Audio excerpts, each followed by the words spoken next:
Bienvenue dans le podcast Une brique après l'autre, le premier podcast qui vous fait découvrir les coulisses de l'investissement immobilier en Belgique. Je m'appelle Elodie Sorgelos, je suis investisseuse, coach immobilier certifiée et fondatrice de Real Estate in Belgium. Dans ce podcast, je vous partage tout pour vous permettre à votre tour de devenir un investisseur immobilier rentable et surtout de générer du cash flow positif chaque mois. Si votre but est de mettre l'immobilier au service de votre vie, abonnez-vous directement pour ne pas manquer les prochains épisodes. Vous êtes prêts ? Alors c'est parti ! Hello les investisseurs, j'espère que vous êtes en pleine forme. Aujourd'hui, j'ai l'honneur d'avoir à mes côtés une invitée très spéciale que vous connaissez d'ailleurs déjà car c'est l'un des piliers phares de Real Estate in Belgium. J'ai nommé votre coach immobilier, Louise Maton. Il y a quelque chose qui m'a toujours interpellée chez Louise, c'est la faculté qu'elle a à optimiser financièrement toutes ses opérations immobilières et plus particulièrement sa façon de récupérer de l'argent dans les biens immobiliers qu'elle achète. Du coup, ce sera la thématique abordée aujourd'hui et plus particulièrement au final, comment tirer profit au maximum de ce que l'on a. Avant de démarrer, Louise, est-ce que tu peux te présenter en quelques mots pour les personnes qui te découvrent peut-être pour la première fois ? Donc oui, bien sûr, pour ceux qui ne me connaissent pas encore, en fait, je suis investisseuse dans la région de Mons depuis 2014, donc j'ai pas mal de bâtiments à mon actif et je travaille avec Elodie depuis maintenant 2 ans dans la structure. Et l'idée, c'est vraiment de faire en sorte de vous accompagner et de vous faire réussir vos premiers investissements locatifs en vous partageant tout simplement toute l'expérience que j'ai pu acquérir via mes propres investissements. Top, merci pour la petite présentation rapide. Alors, lors de ta dernière acquisition, donc à savoir la maison que tu as achetée à Mons pour y faire de la colocation, tu nous as soufflé avoir récupéré de l'argent en vendant des objets dans ta maison. Est-ce que tu peux nous expliquer un petit peu comment tu as fait ?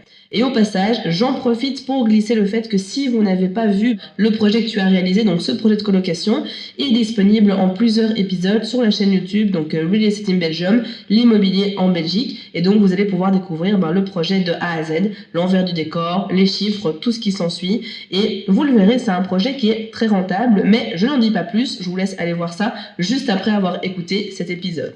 Mais donc, est-ce que tu peux nous expliquer un petit peu comment est-ce que tu as fait pour récupérer de l'argent dans ce bien ? Donc il faut savoir que dans ce bien, j'ai très vite repéré qu'il y avait par exemple des poêles au gaz, il y avait des vieux meubles, il y avait des vieux tableaux, et plutôt que de jeter tout simplement tous ces déchets entre guillemets à la poubelle, j'ai d'abord fait en photo tout ça et j'ai essayé de les revendre. Alors, après, j'ai pas gagné des milliers d'euros, mais mine de rien, là où un entrepreneur aurait pu me facturer l'enlèvement d'un poêle au gaz, moi j'ai plutôt fait l'inverse, c'est-à-dire que je les ai pris en photo et j'ai demandé à des personnes de venir le chercher et en plus de ça de me payer pour le faire. Donc c'est-à-dire que j'avais 3 poêles au gaz, dont un qui était vraiment très très récent, et alors les 2 plus vieux poêles au gaz sont partis je pense à 50 € pièce, et puis le plus neuf est parti à 125 €, ce qui est quand même une belle somme à récupérer. Alors j'avais aussi un vieux tableau qui en fait était une œuvre d'art de quelqu'un de la région, et c'est vrai que j'avais vu que il était signé, mais je me suis dit qui va acheter ça, j'ai quand même essayé sur Marketplace, et en fait c'était marrant parce que j'ai eu 2-3 personnes qui m'ont contacté, ils étaient tous intéressés par ce tableau, et donc j'ai essayé un petit peu de savoir combien il valait. Alors j'ai pas vraiment réussi à savoir, mais en tout cas j'ai eu pas mal d'amateurs pour celui-là, et finalement il est parti à une centaine d'euros. Et donc, il y a parfois de l'argent qui se cache dans les greniers, dans les caves. Et donc, avant de louer un conteneur et de tout bazarder, n'hésitez pas à faire quelques photos. Ça va vous prendre effectivement quelques minutes de plus. Mais c'est toujours ça de prix. 100, 200, 300 €, c'est toujours ça de prix dans les biens. Plutôt que ça parte à la poubelle, autant que ça serve dans la rénovation. Tout à fait. Et donc ça, c'était ta propre expérience à toi, mais on remarque aussi, notamment au travers des personnes que tu accompagnes au sein de Real Estate in Belgium, que tu es aussi confronté à ce genre de cas de figure. Est-ce que tu peux nous partager quelques histoires types que tu as vues chez des personnes qu'on a accompagnées en coaching justement, et comment est-ce qu'ils ont pu optimiser cette partie-là ? Oui, bien sûr. Alors, il faut savoir que j'ai accompagné ici, cette année-ci, Jean-François. Jean-François, il avait plusieurs poêles au gaz aussi à enlever, et alors il avait surtout un grand escalier en colimaçon qui était démontable, et en fait son entrepreneur lui demandait de mémoire 80 € pour enlever les poêles au gaz, et au niveau de l'escalier, là on était quasi sur 1000 € pour enlever l'escalier, et je lui ai dit écoute, il faut absolument que tu enlèves ça du devis, tu mets tes poêles au gaz à vendre sur Marketplace, il y a quelqu'un qui va venir te les chercher, et pareil, je suis sûre que l'escalier, tu le mets à donner, il y a quelqu'un qui va venir le chercher, quoi. Et en fait, Jean-François m'a écouté, donc il a tout mis sur Marketplace, et dans les 24-48 heures, en fait, tout a disparu de sa maison.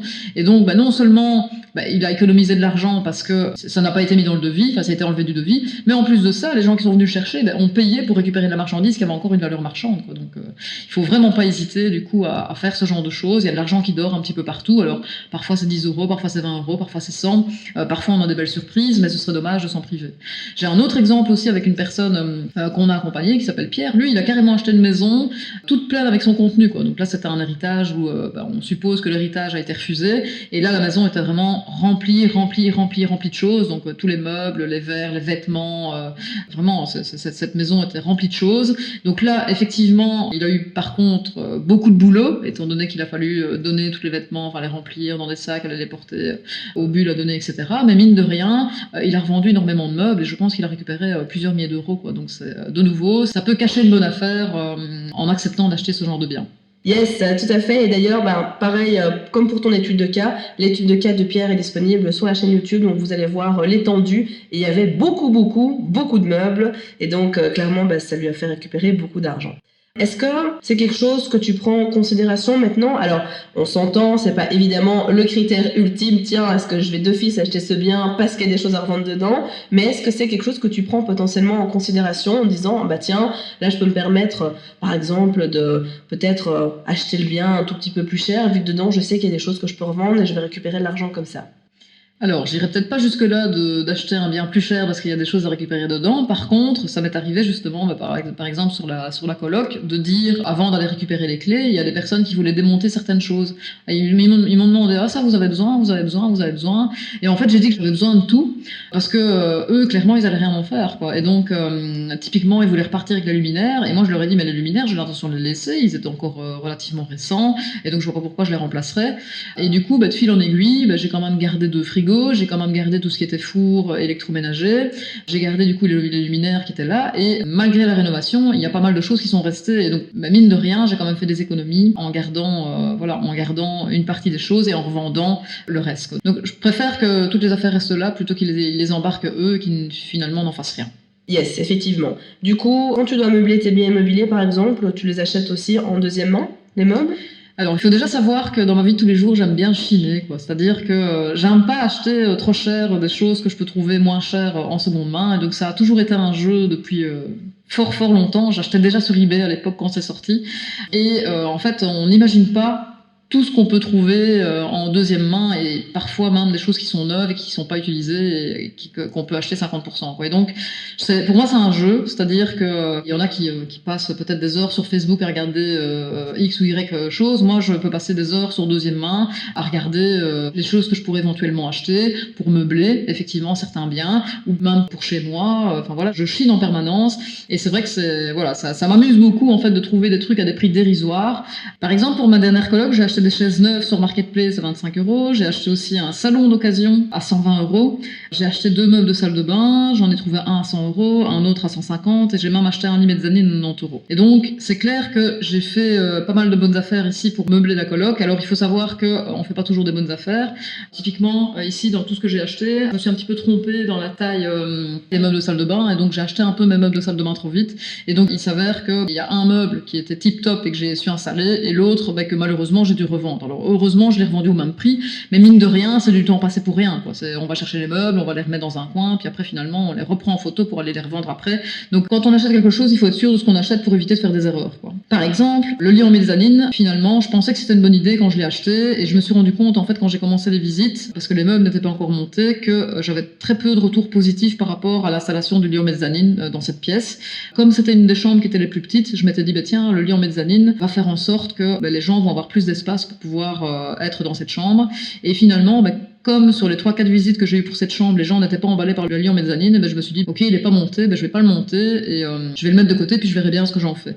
Et il s'avère que finalement, j'ai dû acheter un autre lit, et le lit en mezzanine, c'est un lit que j'avais acheté qui était déjà démonté, et ça, j'ai un conseil à donner, c'est de ne jamais acheter des meubles qui sont déjà démontés, parce que je me suis rendu compte, en plus dans le transport, qu'il manquait des pièces, il y avait des choses qui étaient un peu abîmées, et que finalement, même si je l'avais monté, en voyant la finalité du résultat, ça aurait vraiment été une moins-value par rapport à la chambre parce que le lit finalement il n'était pas joli, quoi. Donc c'est sûr que quand on achète en seconde main, il faut vraiment faire attention à ce qu'on achète. On peut faire de très très belles affaires et j'ai vraiment fait beaucoup de belles affaires en permanence, mais de temps en temps je vous cache pas qu'on achète une bêtise et puis là du coup c'est une perte totale parce qu'on n'arrive pas toujours à le revendre, quoi. Yes, effectivement, et merci du coup pour ces tips qui sont super utiles. Justement, tu as commencé un peu à répondre à la question, mais si on reschématise un peu, à quoi est-ce qu'il faudrait faire attention lorsqu'on achète sur ces plateformes? Parce que parfois, on peut avoir des arnaques. Est-ce que tu as un peu des tips secrets, entre guillemets, pour repérer les plans foireux? Parce que personnellement, alors soit ça matche pas entre ces plateformes et moi, mais je tombe chaque fois sur des trucs un petit peu étranges, et donc ça n'aboutit jamais à quelque chose. Et quand je t'entends, toi tu trouves plein d'affaires, et je me demande comment est-ce que tu fais, parce que moi c'est pas le cas. Est-ce que donc tu sais nous dire un petit peu à quoi il faut faire attention quand on achète justement sur ces plateformes? Alors oui, effectivement, au niveau des arnaques, c'est vrai qu'il y en a beaucoup sur Internet maintenant. Heureusement, il n'y a pas que ça. Alors la première chose à savoir, c'est que par exemple, quand vous vendez quelque chose, les premiers messages qui arrivent dans les premières minutes, il y a 99% de chances pour que ce soit des arnaques. Donc il faut même pas prendre la peine d'y répondre. Ce sont clairement des arnaqueurs. Ils vont essayer de vous acheter votre bien plus cher. Ils vont vous demander de l'envoyer via DHL, Mondial Relais ou autre. Et en fait, ils essayent juste de récupérer vos données bancaires ou l'objet gratuitement. Donc ça, évidemment, il faut vite les repérer. Moi, ce que je fais, c'est que directement, je signale les profils. Et comme ça, les profils sont très vite supprimés sur Facebook, même sur deuxième main d'ailleurs. Ensuite, moi, ce que je fais, c'est que je vérifie toujours le profil de la personne. C'est-à-dire que s'il y a quelqu'un qui me contacte, même avant de lui répondre, c'est que je vais voir son profil. Je regarde depuis quand il a été créé, si ça a l'air d'être un vrai profil, est-ce qu'il a des amis, etc. Je regarde aussi où est située cette personne. Tous les trucs que j'achète, c'est rarement à plus de 20 km autour de chez moi pour éviter les trajets inutiles.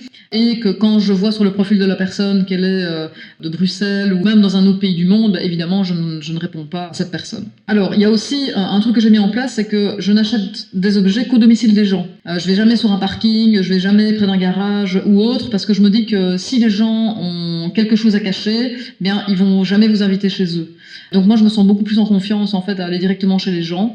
Comme ça, si jamais aussi l'objet ne me plaît pas, je suis pas embêtée d'avoir fait déplacer une personne ou non. C'est la personne, au pire, on a perdu 10 minutes, mais au moins je laisse l'objet sur place et puis je pars. Il faut toujours tout tester, c'est-à-dire que moi quand j'achète, j'arrive, je demande toujours à tout voir dans son ensemble, je teste tout, et alors quand ce sont des meubles, je le disais tout à l'heure, mais il faut absolument qu'ils soient montés. Moi aujourd'hui je n'achète plus de meubles qui sont démontés parce qu'on n'a pas du tout la même main bricoleuse, et donc il y a des gens qui démontent très bien des meubles, mais il y a des gens qui savent pas les démonter et qui du coup vont les abîmer, et ils prendront soin évidemment de cacher les meubles qu'ils ont abîmés tout en dessous. C'est un petit peu ce que j'ai eu avec le lit en mezzanine par exemple.